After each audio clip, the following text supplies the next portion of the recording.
Sunday, 22nd June 2003.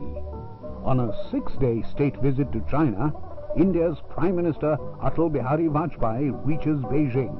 With him is a select group of representatives, which includes India's Minister for External Affairs Yashwant Sinha, Foreign Secretary Kamal Sibal, and Security Advisor Brajesh Mishra.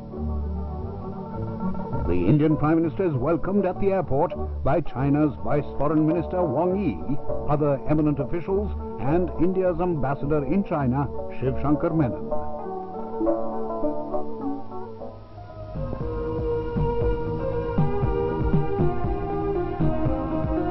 China's capital, Beijing, known as Peking till 1949, spreads over an area of 16,808 square kilometers. With a population of 12 million. Its climate is continental with extreme summers and winters. The coldest month is January and the hottest July. The main and most popular means of transport among the Chinese people is the bicycle. Cyclists have their own separate roads, distinct from those used by petrol and diesel vehicles. This is a novel and sure way of solving the ever-increasing environmental and pollution problem.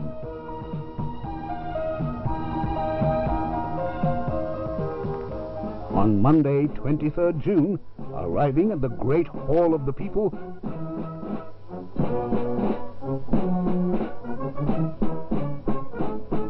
Prime Minister Vajpayee is welcomed by the Chinese Prime Minister Wen Jiabao. A charming little Chinese girl presents a bouquet to the Indian Prime Minister in a special Chinese manner. The Indian Prime Minister is now given a formal welcome of great decorum, together with a ceremonial march past.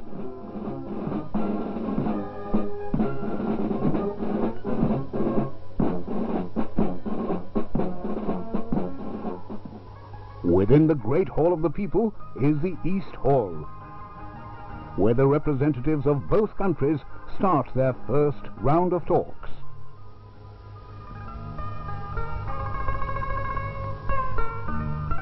In the presence of both Prime Ministers, a new direction is given to the bilateral relationship.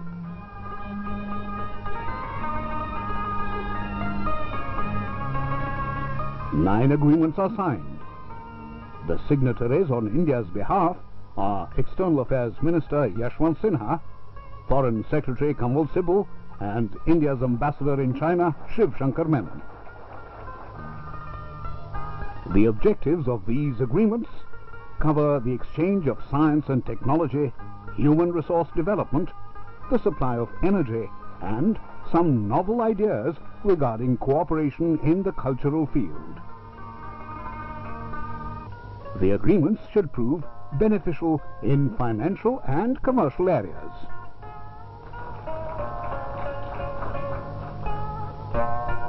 An agreement is also signed to relax visa-related regulations. This includes a clause for a commercial visa, which will be valid for 6 months. This will enable people to commute more easily and often between the two countries.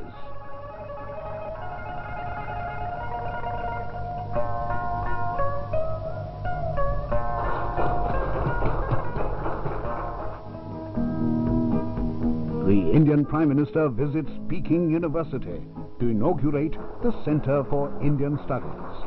A banner bearing the university's name in Devanagari script seems to herald the heartening possibility that the ancient Indo-Chinese relationship may be rekindled with vigor. Prime Minister Vajpayee sees some of the books and manuscripts on display.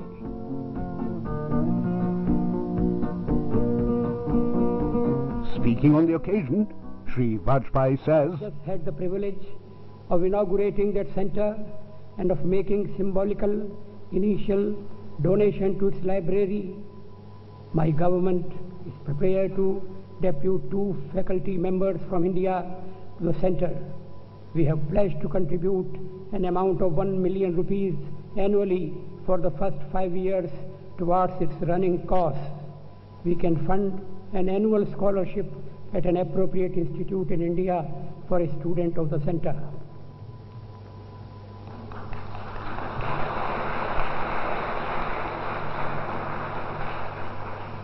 We are also offering an annual prize of a 3-week visit to India for the first-ranked student of the center. I propose we call this the Tan Yun Shan Award in memory of that modern-day pioneer of India-China cultural understanding. We would be very happy to extend any other form of support which the center may require. India and China have frequently reiterated their commitment to the development of a cooperative multipolar world order. In the complex international situation of today, we have a role to play in helping to restore the authority of the international organizations which have been undermined in recent months. The India-China dialogue already transcends bilateral relations to encompass international issues such as terrorism, security, environment, and sustainable development. We have an increasing commonality of interest within the World Trade Organization and overlapping concerns on globalization. Our coordination and collaboration in various multilateral institutions is expanding into newer areas. A small but important example of such effective joint action is our cooperative effort to make the infrastructure lending policies of the World Bank more rational. India and China can create this destiny. Thank you.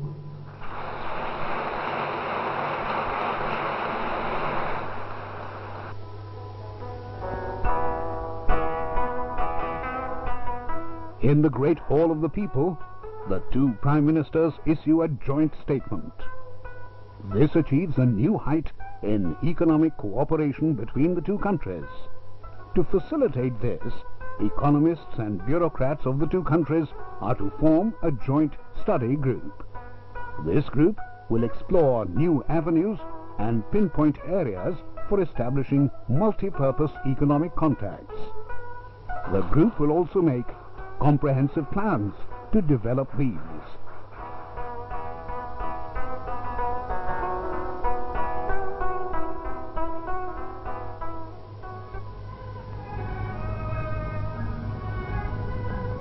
Tuesday, 24th June. Prime Minister Vajpayee meets the chairman of the Central Military Commission, Jiang Zemin. Both leaders exchange ideas in a very pleasant atmosphere.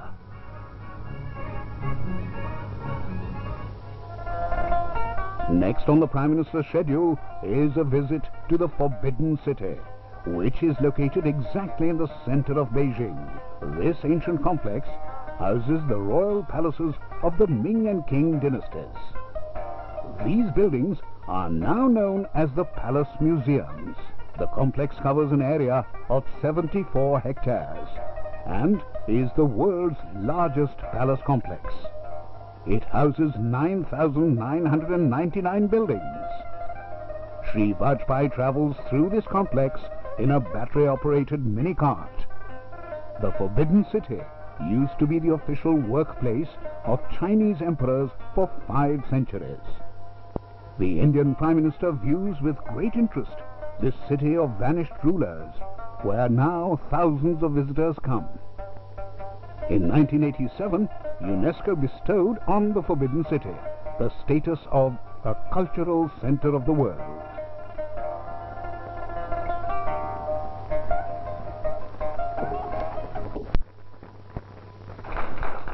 Later, Prime Minister Vajpayee attends a seminar in the Beijing Hall. The subject is economic cooperation and development between China and India. Speaking at the seminar, the Prime Minister says, "It's a great pleasure for me to be here today among the premier business representatives of one of the most dynamic economies in the world today. Friends, while our expansion and growth rates have lagged behind China, the Indian economy has also made impressive strides in the last decade or so. In the last 12 years, we have recorded an average annual growth of nearly 6%. India is the world's largest fourth economy on purchasing power parity. Our trade with the world also recorded a steady annual growth of over 8% in the past decade.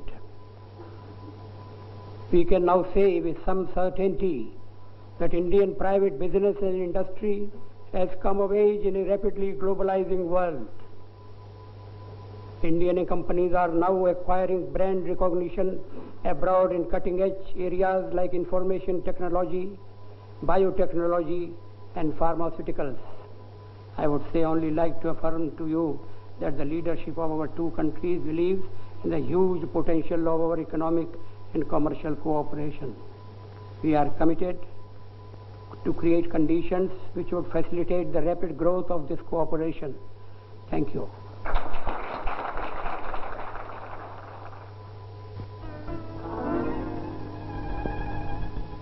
On the evening of the same day, the Indian Prime Minister meets China's President Hu Jintao.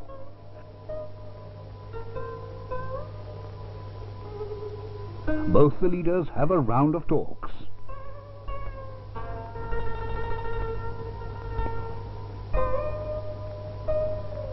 Shri Vajpayee also meets Wu Bangwo, Chairman of the National People's Congress.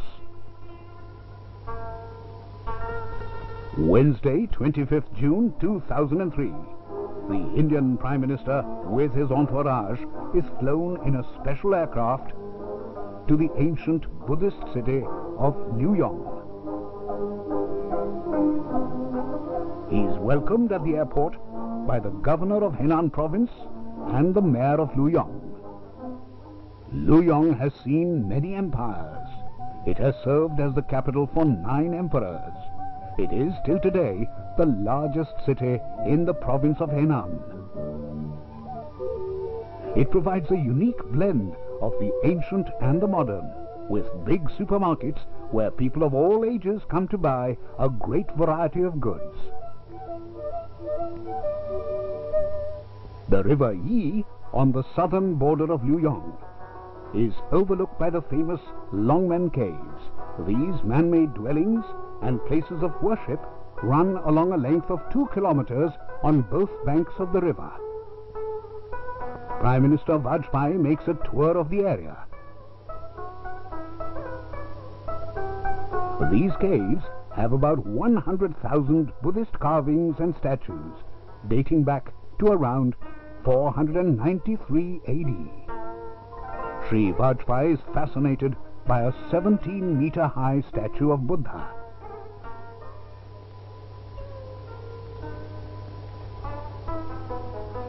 The Indian Prime Minister thanks the governor of Henan for arranging this wonderful tour. The governor invites the Prime Minister and his party to lunch.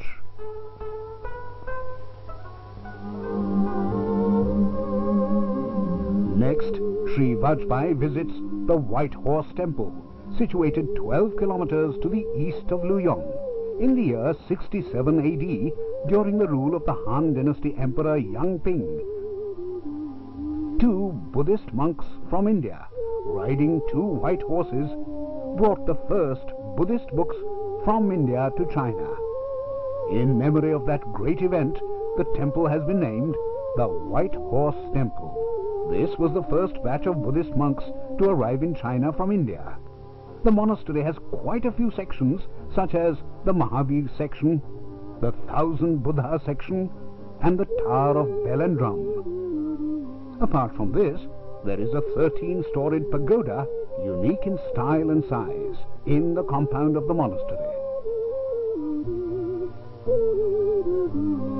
Within the monastery, are the samadhis of the two monks who first came to China on the white horses. The Prime Minister tours the monastery with great interest and enthusiasm. The atmosphere of the monastery is full of learning, respect, and devotion. The Prime Minister reaches Shanghai the same evening. He is welcomed here by the Vice Mayor Yang Xiaodu.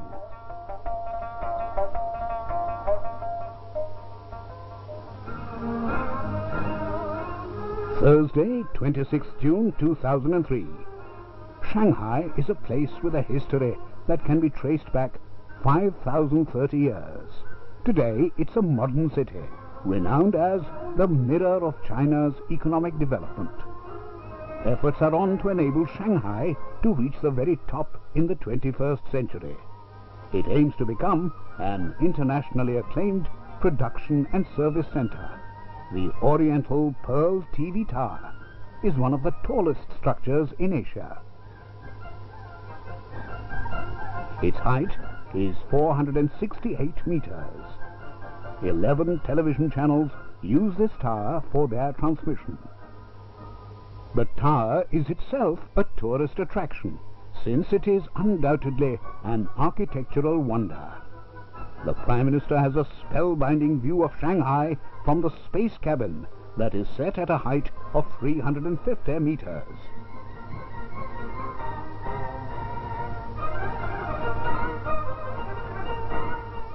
Speaking on the subject of India-China opportunities and cooperation in the field of information technology, Shri Vajpayee says, I am happy to participate in this unique event which focuses on an area of particular promise in India-China bilateral cooperation. It seems especially appropriate to hold this function in Shanghai, which is both a showcase of the economic transformation of China and a hub of its technological development. The Chinese IT industry achieved a total volume of over $25 billion last year in hardware alone. What is perhaps less well known is that China's software industry has also been surging ahead.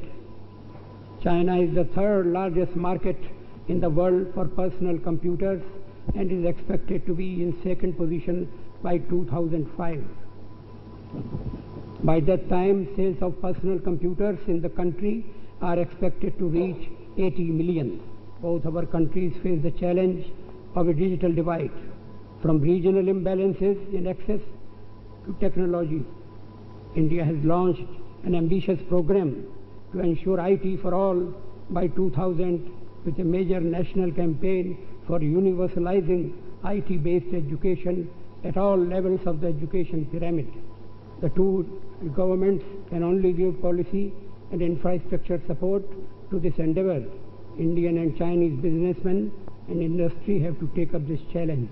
Thank you.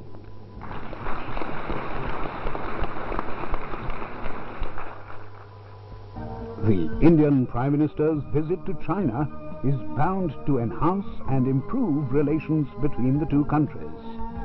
It will also help to strengthen economic and cultural cooperation between these two ancient civilizations that have, for more than 2,000 years, nearly always interacted with mutual respect, understanding, and appreciation.